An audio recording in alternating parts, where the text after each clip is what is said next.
పిల్లల్లో excessive anger. ఈ రోజుల్లో పిల్లలకి చిన్న చిన్న విషయాల్లో కూడా చాలా కోపం వచ్చేస్తుంది. తల్లిదండ్రులు ఇది ఒక ఫేజ్లో మాత్రమే జరుగుతుంది అని అనుకుంటే పొరపాటే. ఎందుకు, ఏమిటి, మనం ఏం చేయగలం అని ఆలోచించాలి. అసలు ఈ కోపానికి గల 3 కారణాలైతే ఇప్పుడు చూద్దాం.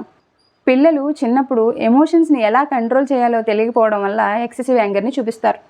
వాళ్ళు ఫ్రస్ట్రేషన్ కూడా ఎలా ఎక్స్ప్రెస్ చేయాలో తెలియక కోపాన్ని చూపిస్తారు. నెక్స్ట్ వన్, ఇంట్లో వాతావరణం.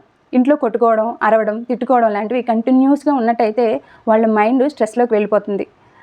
వాళ్ళ ఫ్రస్ట్రేషన్ని ఎలా చూపించాలో తెలియక, ఎక్స్ప్రెస్ చేయాలో తెలియక ఎక్సెసివ్ యాంగర్లో చూపిస్తూ ఉంటారు. థర్డ్ వన్, స్క్రీన్ టైం ఎక్కువగా ఉండడం, అలాగే ప్రాపర్ స్లీప్ లేకపోవడం, అలాగే ఫుడ్ ఇంబ్యాలెన్స్ వల్ల కూడా వాళ్ళ మైండ్ కామ్గా ఉండదు. వీటి వల్ల కూడా వాళ్ళు ఇంకా ఎక్కువగా కోపాన్ని చూపిస్తూ ఉంటారు. ఈ యాంగర్ని తగ్గించడానికి కొన్ని టిప్స్ అయితే మీతో ఇప్పుడు నేను షేర్ చేసుకుంటాను. ఫస్ట్ వన్, కామ్గా మాట్లాడి జడ్జి చేయకుండా వాళ్ళు చెప్పేది వినండి. పిల్లల యొక్క రొటీన్లో food, sleep, play time balance maintain చేయండి.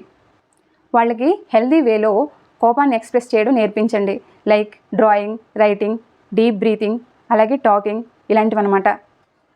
పిల్లలకి కోపం వస్తుంది అంటే అది చిన్న విషయంగా తీసుకోకండి.